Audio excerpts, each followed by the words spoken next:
할렐루야, 반갑습니다. 2020년 7월 11일 토요일 신성의 아침입니다. 오늘도 주님의 평강이 여러분과 함께 하시길 주의 이름으로 축원드립니다. 오늘 함께 할 찬송은 295장입니다. 큰 죄에 빠진 나를. 제가 가사 불러드릴게요. 큰 죄에 빠진 나를 주 예수 건지사 그 넓은 품에 다시 품으신 은혜는 저 바다보다 깊고 저 하늘보다 높다. 그 사랑 영원토록 나 찬송하리라. 날로 더욱 귀하다. 날로 더욱 귀하다. 한이 없이 넓은 우리 주의 사랑 날로 더욱 귀하다. 2절. 옛날에 유대 땅에 주 예수 다닐 때 그 은혜 받으려고 큰 물이 모였네. 눈먼 자 병든 자를 다 고쳐주셨으니 나 같은 죄인까지 그 은혜 받도다. 3절.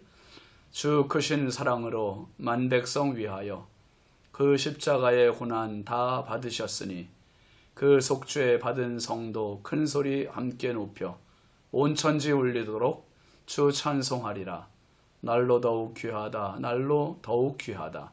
한이 없이 넓은 우리 주의 사랑 날로 더욱 귀하다. 아멘. 오늘 우리에게 주시는 하나님의 말씀은 사무엘상 21장 1절부터 6절까지입니다. 함께 보실까요? 다윗이 노베에 가서 제사장 아히멜렉에게 이르니 아히멜렉이 떨며 다윗을 영접하여 그에게 이르되 어찌하여 네가 홀로 있고 함께하는 자가 아무도 없느냐 하니 다윗이 제사장 아히멜렉에게 이르되 왕이 내게 이 일을 명령하고 이르시기를 내가 너를 보내는 것과 내게 명령한 일은 아무것도 사람에게 알리지 말라 하시기로 내가 나의 소년들을 이러이러한 곳으로 오라고 말하였나이다. 이제 당신의 수중에 무엇이 있나이까? 떡 5덩이나 무엇이나 있는 대로 내 손에 주소서 하니 제사장이 다윗에게 대답하여 이르되 보통 떡은 내 수중에 없으나 거룩한 떡은 있나니 그 소년들이 여자를 가까이만 하지 아니하였으면 주리라 하는지라.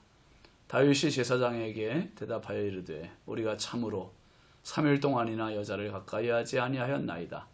내가 떠난 길이 보통 여행이라도 소년들의 그릇이 성결하겠거든. 하물며 오늘 그들의 그릇이 성결하지 아니하겠나이까 하며 제사장이 그 거룩한 떡을 주었으니 거기는 진설병 곧 여호와 앞에서 물려낸 떡밖에 없었습니다. 이 떡은 더운 떡을 드리는 날에 물려낸 것이더라. 아멘. 오늘 말씀 제목은 떡입니다. 떡. 제가 하나님께 늘 감사하는 것들이 너무너무 많지요. 너무 많은데 그 중에 감사한 것 중에 하나는 뭐냐 하면 어려서부터 교회를 중심으로 자랐다는 겁니다. 주일학교에 다니면서 어린 시절을 보냈고 또 시골이었는데도 불구하고 미션 스쿨이 있어서 중학교, 고등학교 시절을 보내고 또 신학대학을 가면서 본격적인 주의 종으로의 시간을 보냈습니다. 물론 안 믿는 가정에서 태어났다 할지라도 하나님의 전적인 인도하심이었으면 주의 종이 되었겠지만 어려서 교회를 다니는 것이 참 행복한 시간이었고 또 아이들을 가르치는 주일학교 교사를 오랜 시간 하면서 교회 일이 너무 행복했습니다. 그리고 목회를 하면서도 주님의 일을 한다는 것이 정말 보람있고 행복입니다. 그래서 지금도 우리 교회에 그 어린아이들을 보면 그렇게 예쁘고 축복하고 싶을 수가 없습니다. 교회는 언제나 저에겐 어머니의 품과 같은 따뜻함이 있습니다. 또 기쁘면 가서 찬송했고 속상하면 가서 울었고 언제나 달려가면 안아주는 어머니의 품과 같은 곳, 울타리와 같은 곳, 그것이 바로 교회였습니다. 오늘 다윗은 요나단과의 눈물겨운 슬픔의 이별을 하고 그리고 떠났습니다. 노비라는 곳으로 갔는데 그가 간 곳이 어디였습니까? 지금으로 말하면 교회입니다. 교회. 1절 한번 다시 보실까요?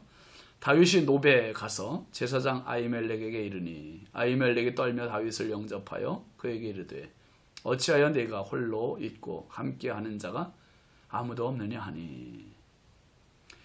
4장에서 이미 블레셋이 침략했을 때 실로의 성막이 파괴되고 하나님의 성막이 이 지금 노비라는 곳으로 옮겨졌을 것으로 보이는 겁니다. 다윗이 사울의 추격을 피해 정신없이 도망한 곳이 바로 노베 성막, 하나님의 성전입니다. 다윗은 언제나 성전 중심의 삶을 살았습니다. 그 말은 하나님 중심의 삶이었다는 말이죠. 다윗이 지금 노브로 간 이유는 크게 세 가지로 보이죠. 첫 번째는 자신의 피신과 관련하여 제사장에게 하나님의 뜻을 묻기 위함입니다. 두 번째는 당장 도피 생활에 필요한 양식을 구하기 위함이고요. 세 번째는 자신의 몸을 보호하기 위한 무기를 구하기 위함입니다. 그 중에 지금 당장 필요한 것이 먹을 양식이에요. 먹을 양식. 3절 볼까요? 이제 당신의 수중에 무엇이 있나이까? 떡 5덩이나 무엇이나 있는 대로 내 손에 주소서 하니. 정처 없이 도망치고 있는 다윗의 절박한 심정이 그대로 엿보이고 있는 장면 아닙니까? 왕으로 이미 피택받은 다윗이지만 왕이 되기까지는 정말 험난한 피난 생활이 기다리고 있는 겁니다. 이런 눈물겨운 생활을 통해 훗날 다윗은 백성들의 마음과 백성들의 삶과 백성들의 눈물을 닦아주고 헤아리는 훌륭한 지도자의 자질이 지금 훈련되고 있는 겁니다. 흔히 금수저, 흙수저라는 말을 하죠. 다윗은 금수저가 아닙니다. 흙수저입니다. 흙수저. 이런 도피 생활과 굶주림을 통해서 훈련의 흙이 더 많이 묻는 삶을 삽니다. 그러나 이런 훈련의 과정에서도 중요한 것은 하나님께서 그와 함께 하셨다는 사실입니다. 4절 말씀 볼까요? 제사장이 다윗에게 대답하여 이르되 보통 떡은 내 수중에 없으나 거룩한 떡은 있나니 그 소년들이 여자를 가까이만 하지 아니하였으면 주리라 하는지라. 제사장은 떡을 요구하는 다윗에게 보통 떡과 거룩한 떡을 구분해서 말했습니다. 보통 떡은 집에서 먹는 일반적인 양식입니다. 그런데 거룩한 떡은 진설병이라는 말을 붙여요. 즉 성막 안에 안식일마다 교체해 놓는 거룩한 떡으로 제사장들만 먹을 수 있는 구별된 떡을 진설병 또는 거룩한 떡 그렇게 말했습니다.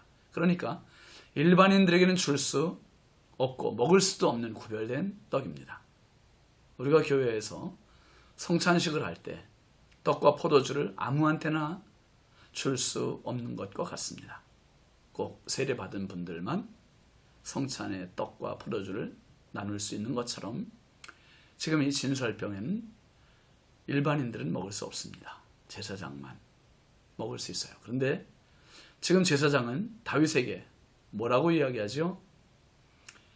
그 6절 말씀에 보면 다윗에게 먼저 그 4절에 본 것처럼 여자들을 가까이만 하지 않았으면 주겠다 이렇게 요구했고요.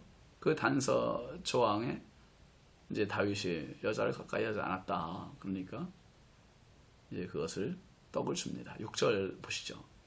제사장이 그 거룩한 떡을 주었으니 거기는 진설병 곧 여호와 앞에서 물려낸 떡밖에 없었습니다. 이 떡은 더운 떡을 드리는 날에 물려낸 것이더라 했습니다.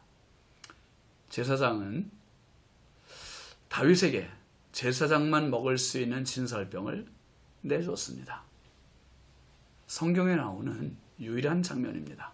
거룩한 떡을 일반인에게 준 유일한 사례. 여러분 이 장면에서 우리가 마태복음 15장에 예수님께서 수로보니게 여인에게 하셨던 말씀이 떠오르지 않습니까? 마태복음 15장 26절에 이렇게 말씀하셨죠. 자녀의 떡을 취하여 개들에게 던짐이 마땅하지 아니하니라. 자녀들의 떡 그리고 그 개들 그런 표현을 쓰셨어요. 이때 여인의 심정은 너무 절박했었죠.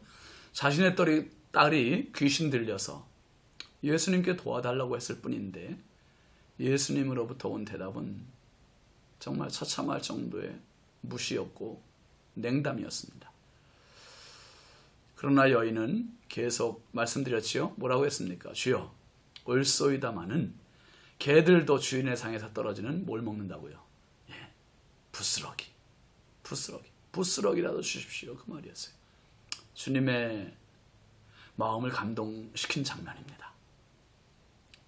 주님의 마음을 감동시킨 장면.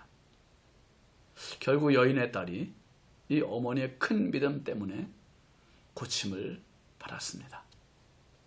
지금 제사장은 다윗에게 거룩한 떡이니 줄 수 없다고 할 수도 있을 텐데 그 떡을 내줬어요.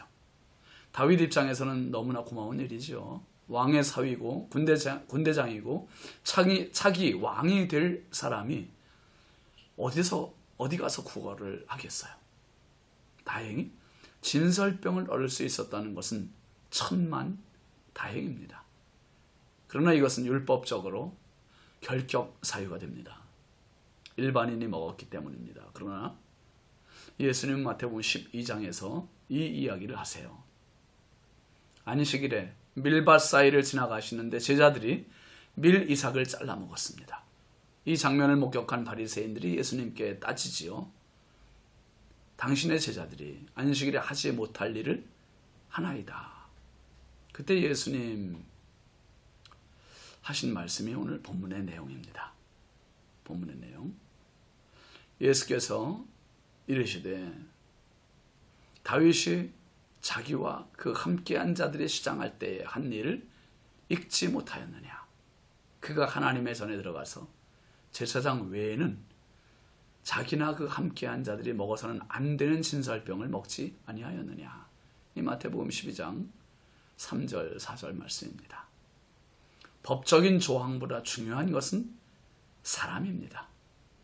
예수님은 안식일을 위해 사람이 존재하는 것이 아니라 사람을 위해 안식일이 필요한 것임을 확인시켜 주셨습니다. 요한복음 6장에서도 예수님께서 당신 스스로를 뭐라고 하셨습니까? 나는 영생의 생명의 떡이다. 그랬어요. 생명의 떡이다. 저는 교회를 중심으로 살면서 예수님의 떡을 먹고 구원받았고 성도들의 사랑의 떡을 먹으면서 평생 살았습니다. 이 얼마나 감사한 일인지 모릅니다. 그 떡의 참 이름은 은혜입니다. 은혜. 예수님의 은혜, 성도들의 은혜. 공급되는 사랑, 그것을 은혜라고 얘기해요. 지금 다윗에게 주어지는 떡, 이것 또한 은혜입니다. 다급하게 피했는데 거기에서 떡이 제공되니 이게 은혜가 아니고 뭐겠습니까? 여러분, 오늘도 우리가 분주하고 다급할지라도 그곳에서 이 진설병을 만나는 은혜가 있기를 바랍니다. 주어지는 은혜, 떡, 우리의 영원한 진설병 예수 그리스도, 그 거룩하심을 버리고 내려오신 예수님 때문에 저와 여러분이 영생을 얻었고 배불림을 얻었습니다. 오늘도 그 배부름으로 승리하시기 바랍니다. 기도합시다. 거룩하신 아버지 하나님, 참 감사합니다. 한평생 살면서 떡이 없는 인생이 얼마나 많습니까? 영혼의 굶주림, 영혼의 추위, 더위를 견디지 못하는 사람들 얼마나 많은지요. 다윗이 사울의 추적을 피해 도망간 곳이 바로 노비였고 성막이었고 하나님의 진설병을 먹을 수 있었습니다. 하나님, 이러한 은혜가 저희들에게 있게 하여 주옵소서. 오늘도 피하는 자에게 참 피난처가 되어주시고 굶주린 자에게 양식이 되어주시고 나는 생명의 떡이라 말씀하신 주님께서 친히 저희의 삶의 공급자 되어 주옵소서. 그 은혜로 오늘도 승리하게 하실 줄 믿고 예수님의 이름으로 축복하며 기도합니다. 아멘. 오늘도 떡 대신 예수 그리스도와 함께 가장 행복한 하루 되시기 바랍니다. 감사합니다.